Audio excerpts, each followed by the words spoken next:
أعوذ بالله من الشيطان الرجيم بسم الله الرحمن الرحيم الحمد لله رب العالمين والصلاة والسلام على خير خلقه محمد وعلى آله وصحبه أجمعين رب اشرح لي صدري ويسر لي أمري واحلل عقدة من لساني يفقه قولي اللهم أرنا الحق حقا وارزقنا اتباعه وأرنا الباطل باطلا وارزقنا اجتنابه برحمتك يا أرحم الراحمين آمين والحمد لله رب العالمين. Today inshallah we are going to inshallah learn about the menstrual cycle, or what we more accurately refer to as vaginal discharge. Reason being that not every bleed that a woman may see or experience is going to be her menstrual cycle. It could be something else. Therefore, we just call it vaginal discharge.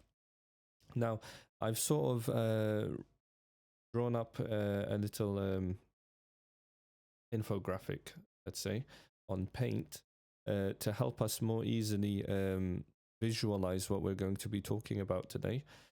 Inshallah, we're going to first of all start by saying that if the Islamic the Islamic definition of a menstrual cycle is different to the scientific one.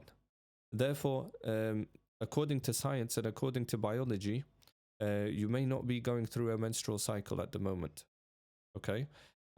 However, Islamically, you may still not be able to pray. So according to Islam, because the definitions are different, we call it something else, they call it something else. So when we say menstrual cycle, we think of something else, they think of something else. Therefore, your biological and your scientific understanding of menstrual cycle, while it's important, it's not exactly how we see it in Islam. Therefore, a person may not be going through a menstrual cycle, but according to Islam, according to the rulings, they may still not be able to pray. Or it could be the opposite way. They may still have to pray even though they're going through a menstrual cycle. So they're actively bleeding and their body is getting rid of an egg. However, according to Islam, it may be past 10 days and they still have to pray now. So that's what's important. What happens is some women which have abnormal bleeding, they'll get fed up and frustrated with the imam or the teacher. And because the imam and the teacher was unable to explain to them how these two things are different, the scientific menstruation cycle and the Islamic ruling on it are two different things. The women, sometimes they can get frustrated and they think that the teacher, the ustad or the imam is incorrect when they say that you have to pray or you don't have to pray. Because a woman knows her body and she can feel usually when she's going through her periods and not. So when an imam says that you're going through your periods at the moment and she goes, I don't feel anything, there might be bleeding, but I know there's no menstrual because I can feel it. That is usually where the disconnect happens, and they sometimes stop listening to their teacher and the imam because they believe that they're giving the wrong fatwa. However, just know that these two things are separate to each other. They've got two different, we use two different definitions. Therefore, what the scientific community may define as menstrual period, we may not, or what they don't define, we may define as a menstrual period. But this is only to do with praying and fasting. So you may or may not be getting rid of an egg at the moment, but this is Islam will only tell you whether you have to pray or not whether you're actually getting rid of an egg or not. So inshallah, that's understood.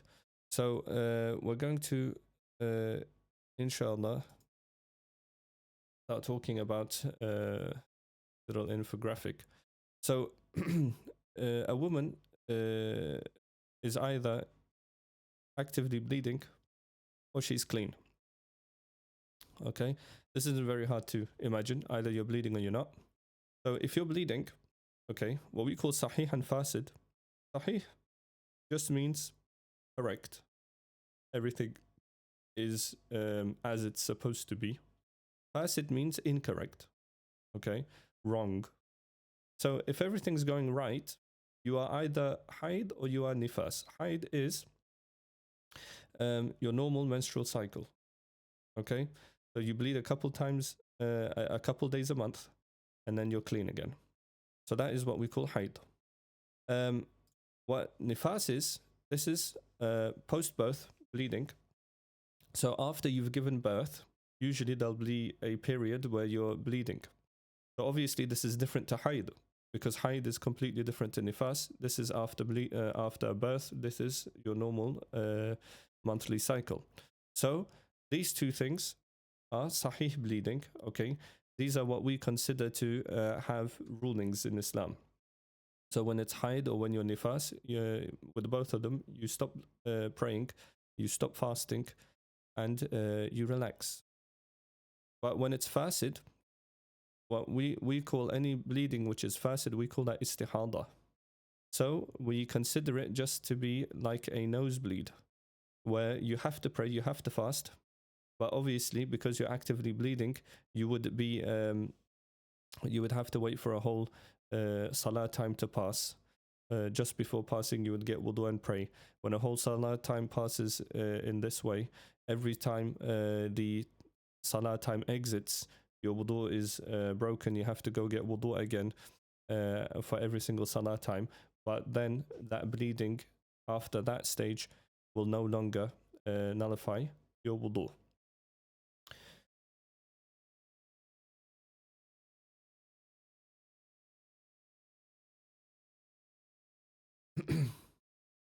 Okay. So after that stage, your wudu will no longer be nullified. So it's just like a nosebleed. Okay, so you're either haid, you're nifas, or you're istihada if you're bleeding. There's no fourth option. Okay. Now, what is istihada? Istihada could be because you've injured yourself, right? So you're bleeding from the lady may be bleeding from her private area, but it may be because of an injury. So it might not be anything to do with her menstrual cycle or anything to do with giving birth. So we would consider that just like a nosebleed, because a nosebleed is like an accident, right? Or it could be that she was going through a menstrual cycle, but the bleeding just never stopped. She's been bleeding for 10 days, 20 days, 30 days. We consider that, again, like a nosebleed, even though she may be getting rid of an egg. Okay, it may actually scientifically be a menstrual cycle, just a really long one. We say it's istihada. Maximum is 10 days. So that's where the split can happen between what the ruling is saying and what science is saying. And then we have clean and pure. Okay, so when you're not bleeding, we say that you're in a state of cleanliness or you're being purified. So when we read this term, just means complete. Okay, we can write that here, complete. So when we talk about a complete purity cycle or a complete cleanliness cycle, okay, what we mean is 15 days. So equal to or more than. So 14 is too little. It needs to be 15 plus. So 15 and more. Okay. But just because the cleanliness is 15 days, okay, doesn't mean that it's sahih. For it to be absolutely sahih, correct, it needs to be, again, 15 days or more, so not less than 15. And we need to look at the bleeding which happened before or after, okay? So it needs to not be before or after an istihada. So it needs to either come after a nifas or a haid, okay? It needs to be between two sahih bleeds, okay? It could be two haids or two nifases. Well, it won't be between two nifases, but it could be between a haid and a nifas, or a nifas and a haid. That would be sahih, okay? What is the difference? So this is 15 or more days, but it may have come straight after an istihada, okay? So you are bleeding for maybe 20 days, and then you are clean for 15 days. We consider that bleeding for 20 days to be fasid, and we also consider the cleanliness, even though it was 15 days afterwards, to not be sahih. We don't call it fasid because it's been 15 days, we call it tam, right? Complete, but it's not sahih. Now, why is the sahih ruling important? This is what determines, sahih is what determines our, what we call in Arabic, aada, okay? Our cycle. So what happens is sometimes a woman will just bleed all the time. She just won't stop bleeding, okay? And because of that, because she won't stop bleeding, we need to now figure out through calculation, right? Through estimation, whether she's she's going through a menstrual cycle or not. Okay, so because now we're calculating, we need to know what was her last sahih clean. Okay, to use that number, not this one. Okay. Now we're going to get into a bit more detail of this stuff, but this is just to give you a visual understanding. So bleeding, we said it can be sahih or fasid. Sahih is either haid, which is your normal period, or your nifas, which is post-lochial or whatever it's called, after giving birth. And then fasid is istihada. Now when you're clean, when you're pure, it's either 15 days or it's not, okay? If it's equal to or more than 15 days, we call it tam. If it has, if it's between two sahih bleeds, then it's also tam and it's sahih. So we call it sahih tam or tam sahih. Okay, so what is fasid? It does not meet at least one of the sahih criteria. Okay, so it might not be before, it might have come before or after an istihada, or it's not between two sahih bleeds. Okay, which means that it may be tam, but it could also be tam fasid. Okay, so it's 15 days, but it's a fasid 15 days because it came after an istihada. Okay, and then naqis means the opposite of tam, so it's not 15 days, less than 15 days. Now with naqis, you have to be extremely careful. Even though we've put it under being clean and pure, if it's less than 15 days, it's all considered to be bleeding. Okay, so what that means is if a woman bleeds for 1 day and then she doesn't bleed for 14 days and then she bleeds on the 15th day, because between these two bleeds there was only 14 days, that is naqis, which means ruling wise we say she's been bleeding for 16 days. That 1 day, the 14 days, and then that another 1 day, 16 days she's been bleeding, even though she's only seen blood in the beginning and at the end. But because there was no 15 days in between, we consider it all to be bleeding. So do you understand how scientifically and fatwa-wise the rulings can differ? A woman who's only seen bleeding for in the beginning and in the end is obviously not going through a menstrual cycle. However, Islam says you're considered bleeding throughout. Therefore, you must not pray in between those days, obviously up to 10. So there's some other rules. So it's not just one rule. There's like 10 different rules that all work together to give the ruling. But what we would say is that is naqis. Naqis is considered bleeding.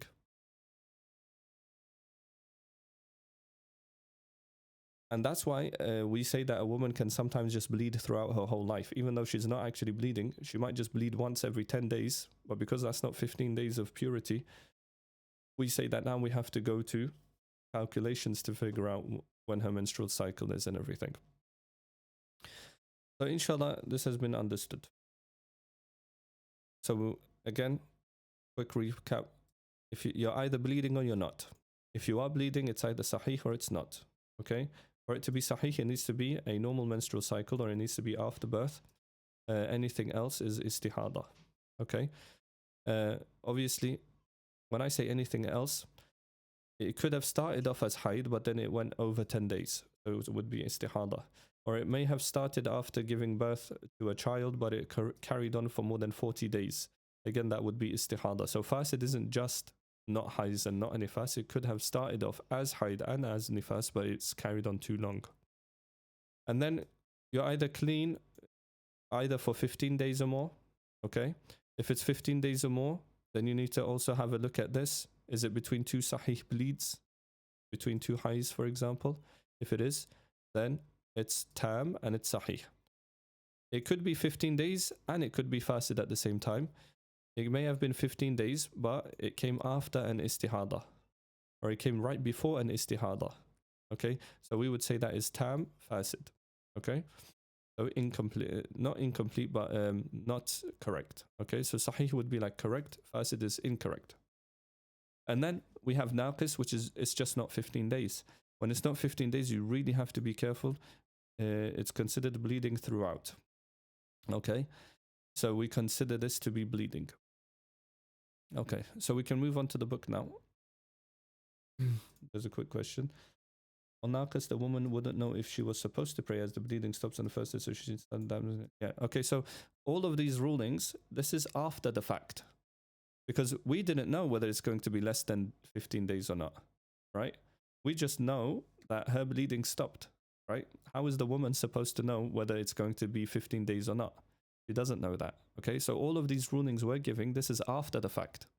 What she has to do in that instance is she has to follow what are the norms, okay? So normally she would bleed for 5 days and then she would be clean for 15, right? So let's say she bled for 5 days and then she was clean. So what is she going to do? She's not going to think, oh, am I going to be clean for 15 days or not? No, she's just going to start praying again. But then what happens is if she sees any blood during those 15 days, then she knows, oh no, something's gone wrong. So after the fact, she would know that she should have carried on praying, or she should have stopped praying. But that's all after the fact. But what she has to do in that moment is follow ordinary procedure, okay? So if it's her menstrual cycle days, then she must not be praying. If it's normally her clean days, then she should be praying, okay? Until something happens. Okay, so we'll move on to the book now.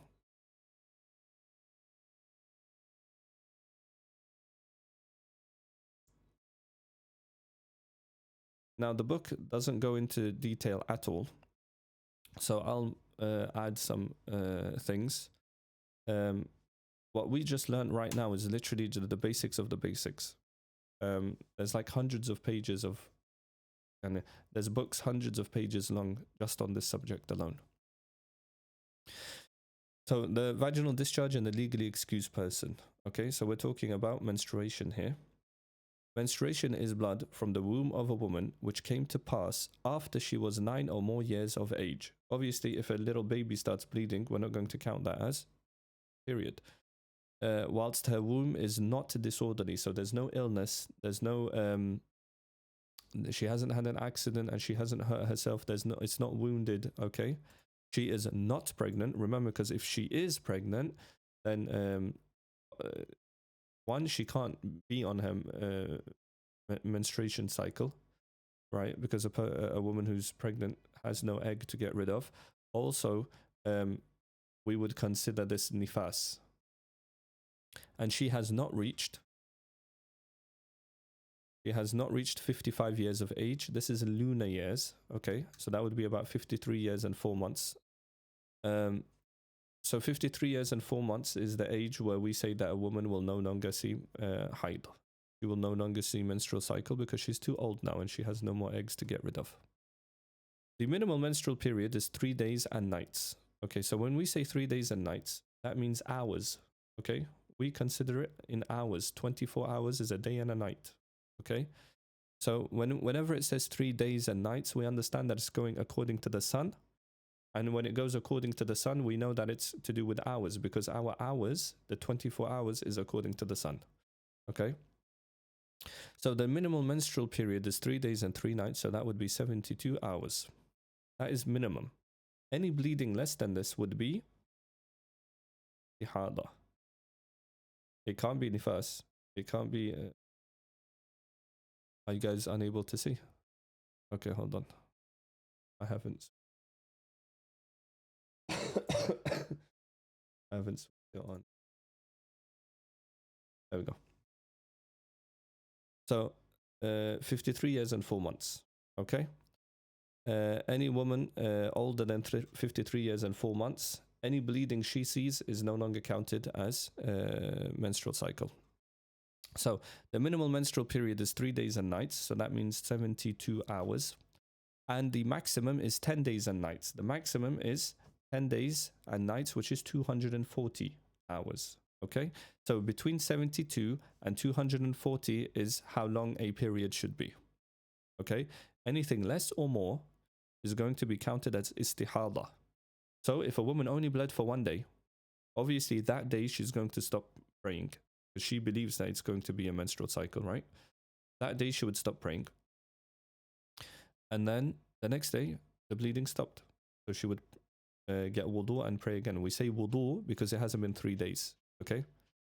And then on the 3rd day, 4th day, 5th day, no bleeding came back. So she would understand, okay, that 1 day, that was just like a nosebleed, right? She obviously stops praying if it's during her menstrual period time, okay? And she would keep an eye on it. Obviously, but just because she saw blood that day doesn't mean that she's going to immediately stop praying the 5 days. The 5 prayers. We would look at the next salah time. Is there any bleeding? Okay, so we don't go according to days. Just because you saw blood that day doesn't mean for that whole 24 hours you're now excused from praying. That's not how it works. We look at salah times. So what she bled during the dhuhr. What about Asr? What about Maghrib? What about Isha? You know, just because she bled doesn't automatically make 24 hours thingy. Okay, so discharge for the following periods is deemed irregular vaginal bleeding, that is istihada. Okay, the one less than the minimum period, so less than 72 hours. That could even be 71 hours. So the hours are very important here. In excess of the maximum period, so more than 240 hours, even if it's by half an hour, okay, or in excess of her menstrual habit, okay. Now this is important. Her habit, right? What did we say in Arabic? It was aada. So we said a woman will have her habit. So normally she'll bleed 7 days and she'll be fine 23 days. I think that's like the average is 7 days. 7 days of bleeding and then 23 days of being clean and then 7 days of bleeding. Obviously it can change 1 day, 2 days, but usually that is the average. If the blood also exceeds the maximum period, okay, if the blood exceeds her menstrual habit and exceeds her maximum period, then she would be istihada, okay? So not only has it reached her habit, but it's also like breached her maximum period, which is 10 days. The reason we say this is just because it's gone past your habit. So normally, let's say a woman, her habit is bleeding for 4 days. She never bleeds more than 4 days. And then 1 month, she bled for 7 days. So is she istihada or not? Because it's completely out of her habit. We say that it's not istihada. Why? It's within the 10 days. Even though it's not your habit and you may panic, but it's within those 10 days. Okay. As for that which exceeds her menstrual habit but not the maximum period, it is reckoned a change in her menstrual habit and hence menstruation. We say that it's not istihada, but her habit has changed. So the word habit here is important. Okay. A habit can change just once. Even if it changed, even if something different happened 1 time, that is enough to change your habit. Now, what happens when your habit has changed? Any ruling that we need to give calculation-wise, we need to consider this to be her habit. So you may have your whole life seen 4 days bleeding and 26 days clean. But 1 time you saw 6 days bleeding and 24 days clean. We would say that is your new habit until something else happens. Maybe the month after you saw 5 days clean and 5 days bleeding and 25 days clean. We say that's your new habit. The next month it may be 8 days and 22. You say that's your habit. It doesn't matter. Just even with 1 time, your habit changes. Why is this important? That is, in case something goes wrong, we need to know what is your habit, right? Is it 8 days 22? Is it 8 days 30? Are you somebody who has it every 2 months, 1 month, right? We need to know what your habit is, your legal habit, not just, oh, I usually see it 5 days. No, what is your legal habit? What is it? What is the last time you saw it properly? And how many hours was that? Okay, so remember, always jot down, and for a woman, she should be keeping track. When it started bleeding, when it stopped bleeding, when it started again, when it stopped again, everything. And she should have like a little notepad, or nowadays on her phone. Okay, you should be keeping track of the time, not just the day. Oh, it bled on the 5th of November. No, that doesn't help anybody. We need to know whether it's in the morning and the night time, what time it was, because we need to know whether it was 72 hours or not. Okay, if something goes wrong. Usually things don't go wrong. But nowadays, especially with the food and the medicine that a woman can take, that could completely mess her up. For example, if she takes contraceptive pills or the morning after pills, okay, that will completely mess up her menstrual.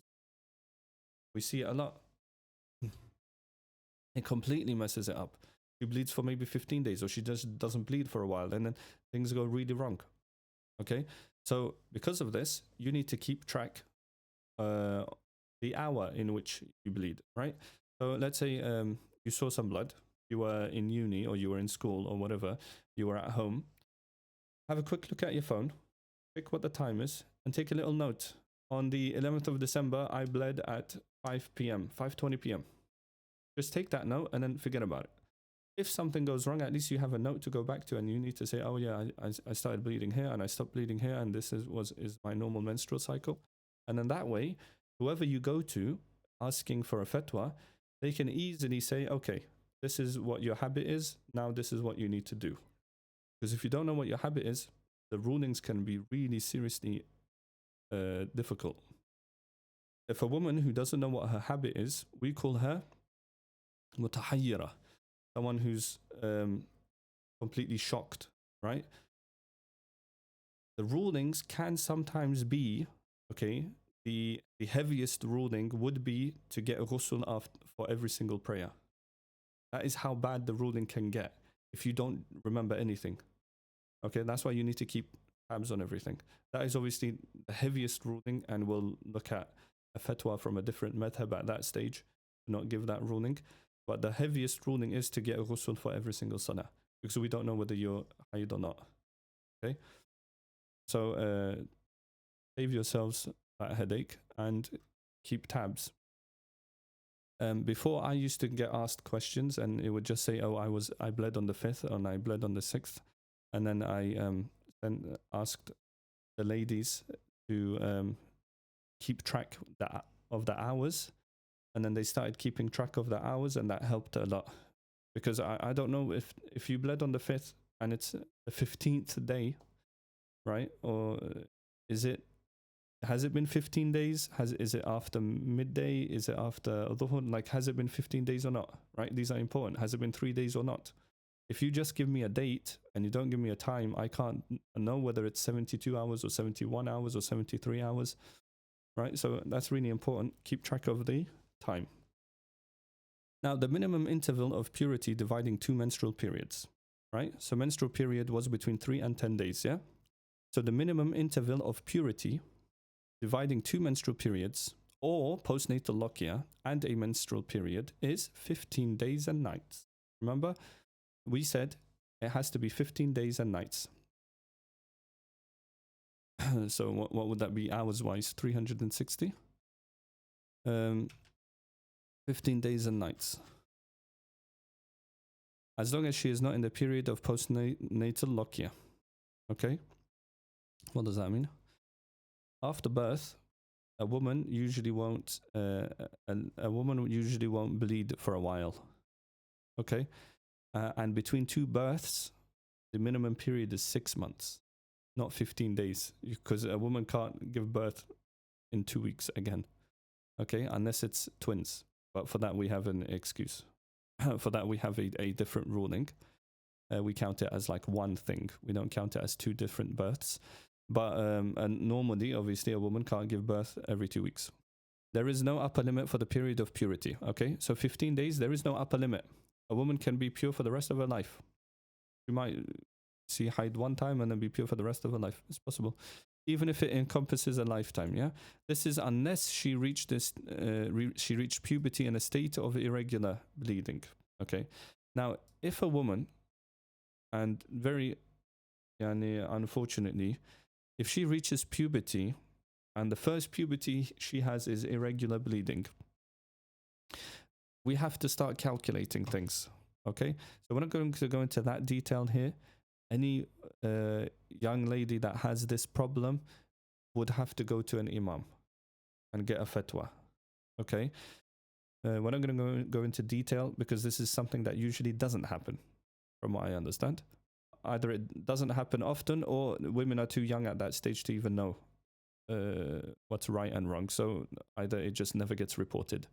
But I've not heard of it. But if she enters puberty with irregular bleeding, and what does that mean?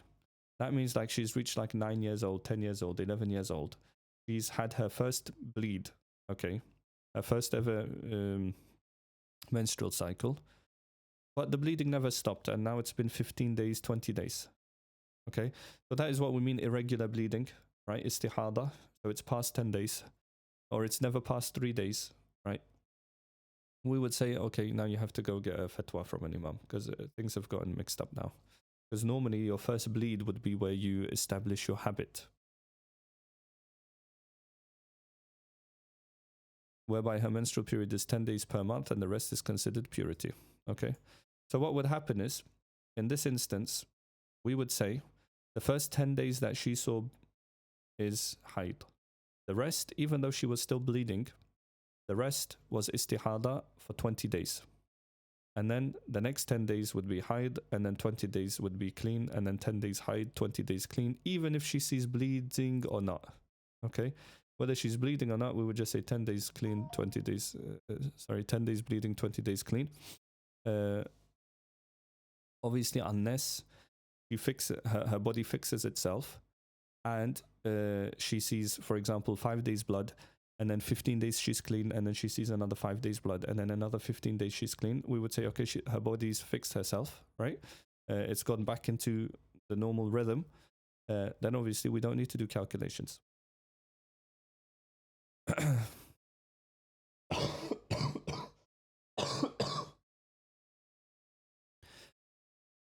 Now, discharge which is either a dusky, soiled, black, red, yellow, green, okay, anything other than pure white, and is seen by a woman with a menstrual habit, okay, during her menstrual period, it is all considered to be menstruation. Okay? Anything that's not pure white, or what we call a normal discharge color, it could be green, it could be yellow, it could be black, it could be dusky, it could be whatever it is, right? If it's not a normal discharge color, a clean discharge color, then we consider it to be blood, even if it's green, okay? Even if it's in a period of no discharge, interposed between two instances of blood, okay? Because what is reckoned is the beginning and the end, okay? So what does this mean? You bled for 2 days, you haven't seen blood for 5 days, but you have seen this little green thing come out, okay? And then you bled again. We would say, obviously, there's no 15 days in between. That little green thing, whatever you saw, right? Yellow, green. That was in between these two bleeds. And that is enough to stop the whole purifying process. So we would say that no, you have not seen 15 days of purity. And because of that, you are considered bleeding throughout the whole, from the beginning to the end. Remember what we said, it would be naqis. Naqis would mean that you're considered bleeding throughout those 15 days. So because you saw a little bit of yellow or a little bit of green, anything, even if it's spots, right, speckles, right, we would say it's still considered bleeding, and whatever ruling we give to bleeding, we give to that. It's the same thing. Okay? What is reckoned is the beginning and the end. What does this mean? We look at the beginning and the end. 15 days. Have you completed it all? If you bled in the beginning and then you were clean for 14 days and then you bled at the end, we look at the beginning and the end. We say there's blood here, there's blood here. All of what's in the middle is also blood. Okay? Okay. So this is basically all this book explains about menstrual periods. There is still a lot more that could be discussed, okay? But right now it's going to tell us the things you are not allowed to do, okay, as a woman who's seeing menstruation, okay, or postnatal lockya, okay, you've given birth and you've got blood coming, okay. So the first, obviously, you can't pray, even if it's one rak'ah, okay, or the prostration of gratitude, okay. So you've given birth, you want to do sajda to thank Allah, you have to wait a bit, okay. Second, fasting. You're not allowed to fast. This is different to men. Men, even if they're in a state of major ritual impurity, okay, they still have to fast. Okay, but for women, if they're going through menstruation, they don't have to fast. Okay, so this is one thing that differentiates men and women. There is no excuse for a man to not fast unless it's illness. Okay, so unless it's like a physical reason, there is no spiritual reason for a man to ever not fast. He makes up missed fast, but not the ritual prayer, because fasting only happens 1 month out of the year, and that's during Ramadan. To do qada of that, right, to make those up, isn't difficult. Okay, it's like 7 days a year. But ritual prayer, because it happens every single month, it would add up, and it would be very difficult for a woman to make up those missed prayers. So she doesn't even make up the missed prayers.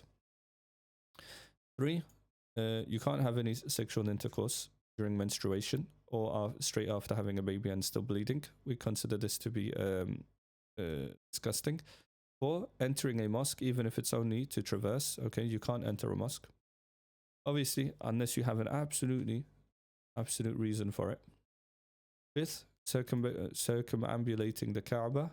All right, you can't do tawaf of the Kaaba. 6, touching the area that is immediately below the navel until what is immediately below the knees, even if it is without sexual desire. Enjoying other than that, this area is lawful even with sexual desire. This is for a man. Okay, so a man with his wife, if the wife is going through menstruation, he's not allowed to touch between the belly button and the knees. Okay, even if it's without sexual desire. Okay, he's not allowed to touch those areas. And what we say during these sort of instances, okay, there has to be clothing which does not pass your heat between each other. Okay, so you can cover yourself with a blanket and you can sleep next to each other, but if your heat, the heat of your body, can be felt through the clothes, then we say that this is the same as touching that body part. Therefore, you would either need to wear thick clothes, or you just need to be have an extra blanket on you, so your husband can sleep next to you, but you just got to make sure that that heat doesn't pass between you guys. Okay.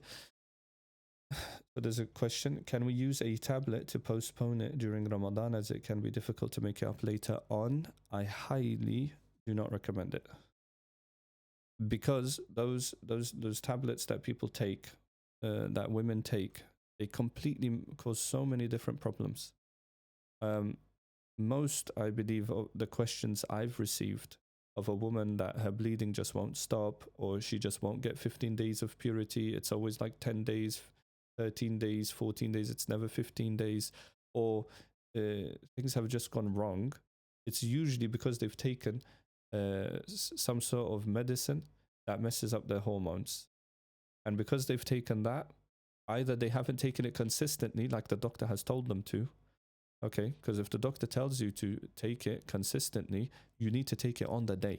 That's how fragile these hormones are, right? You need to take them on the day, otherwise it causes big problems. I would say voluntarily don't ever do it, unless it's for like Hajj, right? Unless it's for like Umrah, things that would happen like once, maybe in your lifetime, or once every couple of years. For these, okay, go ahead and take the medicine, all right? Because you need to be clean during those days. You're only going to go Hajj maybe once in your lifetime. Don't let your, menstrual periods mess that up for you. But anything else for Ramadan, don't ever take it, because it causes so many problems later on.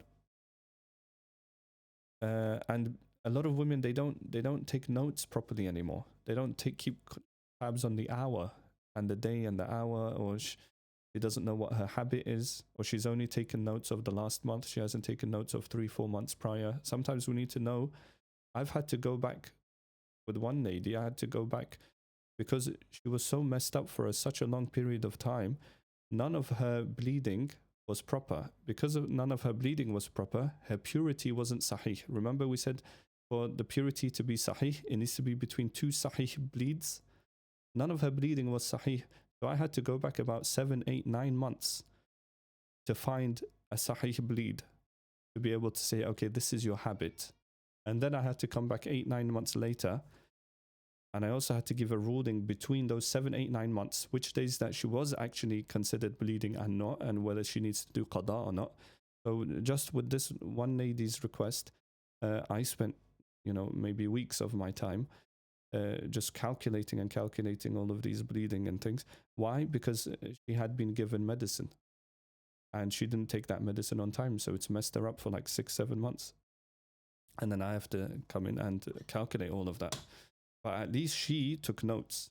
If she didn't take notes, we would have to given a difficult fatwa.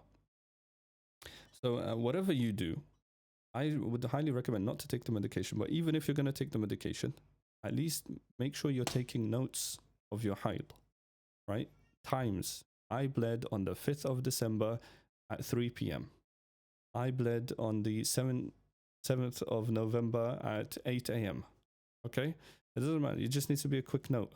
Blood, 7th of November, 8 a.m. Okay? Anything that you're going to understand.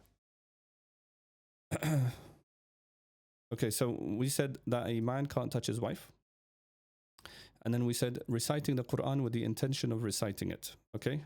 This was the same with not having ghusl, if you remember. You can say, for example, ربنا آتنا في الدنيا حسنة وفي الآخرة حسنة وقنا عذاب النار, as long as you have the intention of doing a dua and not reading the Quran. Or you can say, for example, استعيذ بالله يا يحيى خذ الكتاب بقوة, or Yahya, grab the book with strength. Okay, as long as you're not doing it with the intention of reciting the Quran and you're actually talking to a Yahya and you're asking them to hold the book, that's fine. Even if it is less than one verse, okay? There is no impropriety if she recites the opening chapter of Fatiha or other verses that contain the meaning of supplication if the recitation of the Quran is not intended. So that doesn't mean you can read Fatiha. That means you can do the dua, which is Fatiha. Okay, you can't read the Quran Fatiha, but you can do the dua, which is Fatiha. All right. Similarly, there is no impropriety when a female teacher teaches the Quran word by word. So she's not reading the whole ayah, but she's listening to her student. Her student makes a mistake, and she says, for example, "Wal asr." Okay. Or she helps her word by word, one word by one word. Okay. And then 8, you're not allowed to touch the Quran. This is the same without wudu anyways, unless with a cover not attached to it. Okay? And also with something that is not attached to yourself. Remember we said anything that is attached to the Quran is considered part of the Quran, but anything that's attached to you is also considered part of you. So whatever, so you can't use a sleeve like this to grab the Quran. Why? Because that's still considered a part of you. You need to use something that's not a part of you. Don't be sorry about asking too many questions. The perfect subject to asking questions. If the clean time is 14 days, then the bleeding starts. Do we wait for 1 day to complete 15 days, then stop spraying? No. So if it needs to be completely 15 days clean. If you start bleeding on the 15th day, then we say that you weren't clean for 15 days. Therefore, it's considered that you were bleeding throughout that whole time. What we would say is, there are a couple of questions we would have to ask. We would have to ask you, is it your usual bleeding date? Okay, a woman will normally have a week during the month in which she bleeds. We would say, is it your normal bleeding day? If yes, have you bled at least 3 days within your normal bleeding days? If the answer to that is a yes, then we say, okay, whatever you bled during your bleeding days is haid, whatever anything else is istihada. If the answer is no, so it happened during my bleeding days, but I only bled 1 day during my bleeding days, I didn't bleed 3 days during my bleeding days, then we would say, okay, whatever you bled, okay, up to 10 would be your new habit, would be your haid, and anything past that would be istihada. And then if she says that it was during my bleeding days, for example, my bleeding days would have been the 3rd of November to the 10th of November. I bled from the 2nd of November to the 11th of November, so I bled 2 days more than what my bleeding days were. We say because your bleeding encompassed all of your bleeding days, whatever you bled during your bleeding days is haid. Anything else, even though it hasn't passed 10, we would say it's istihada. So it gets quite complicated. That's why anything that goes out of place, you should just immediately ask for a fatwa. So there is no impropriety in a menstruating woman or someone in a state of major ritual impurity reciting, touching, or carrying written supplications. Okay, so not Quran but supplications. Invoking Allah, you can do dhikr, Allahu Akbar, Subhanallah, Alhamdulillah. These are all fine, even if you don't have ghusl. Glorifying Allah, doing tasbih, even if it is the supplication of the witr prayer. Okay, Allahumma inna nasta'inuka wa nastaghfiruka wa nastahdik wa nu'minu bika wa natubu ilayka. Okay, all of this you can even read that because it's not part of the Quran. Visiting graves, that's fine. Entering the Eid prayer area. Remember we said Eid prayer is not prayed in a masjid normally. Normally that's how we should be doing it, but obviously we're not in a Muslim country. So Eid prayer would normally be prayed in a park somewhere outside. And eating and drinking after rinsing the mouth and washing the hands. As long as you rinse your mouth and wash your hands, you can eat. Okay. Otherwise, you're not supposed to eat when you are impure. Okay. Obviously, for a woman that's bleeding for like 7 days, of course she's going to eat. Right. Now, we'll stop here. Actually, we'll just read this and then we'll stop at postnatal lochia, which is after having a birth. Okay, so irregular bleeding, we already know what this is. We already talked about it. The blood of irregular vaginal bleeding has the same ruling as continuous nosebleeds. Okay, it's as if your nose is bleeding. There's no difference. Okay, so it doesn't prohibit you from entering a mosque. It doesn't prohibit you from having sexual intercourse, even though there's blood there. Okay, it doesn't stop you from doing anything else, right? It does not prohibit fasting, praying, sexual intercourse, reciting or touching the Quran, or entering a mosque. I mean, it would stop you from touching the Quran because you would have no wudu, just like a nosebleed. But it wouldn't stop you from entering a mosque. Similarly, it does not prohibit circumambulating the Kaaba if she feels safe from soiling the mosque. Okay, as long as you're not going to dirty Masjid al-Haram, which obviously you won't. You'll just put something there. Then you can do tawaf. Okay. So postnatal lochia. We'll stop here. Now, I could, if you guys want, go into super detail in this subject. However, it is a very difficult subject. And anything that you learn with me going super detailed, you'll most likely forget it in a month's time or 2 months' time. So when you actually need it, you probably won't remember it anyways. So that's why we say, I'm not going to go too much into detail. Just do know the minimums and the maximums of everything, right? Bleeding, 3 days to 10 days. Okay, anything less, anything more is a problem. We call it istihada. Purity, okay, your cleanliness between the two bleeds, okay, needs to be at least minimum 15 days. If it's not, then you need to ask a fatwa, okay? And don't be afraid to ask the fatwa, especially don't leave it too late. Like that one lady that came to me, she had like 7-8 months of messed up periods, but she came like a whole year later. So now I had to, calculate a whole year's worth all in one go. It's easier if you just come on the day that something went wrong. You'll usually get an immediate answer because it's easy to calculate. It's very easy to calculate one day. Okay, in contrast to like 7, 8, 9 months. Okay, so whoever you're going to, I'm not saying come to me. Whoever you're going to, whoever your usual ustad or your imam is, or whoever it is that you go to for your fatwas, right? Make their life easier by taking proper notes and asking immediately when something goes wrong. Okay? Obviously, we don't normally ask the teacher themselves immediately. Usually what we would do is you would have their mothers or their sisters, or their wives' phone number. You would ask through them. But obviously, if that's not possible, then you would have to ask the imam directly. That is to just stop dialogue between men and women wherever possible. Okay, I'll end the recording here, inshallah.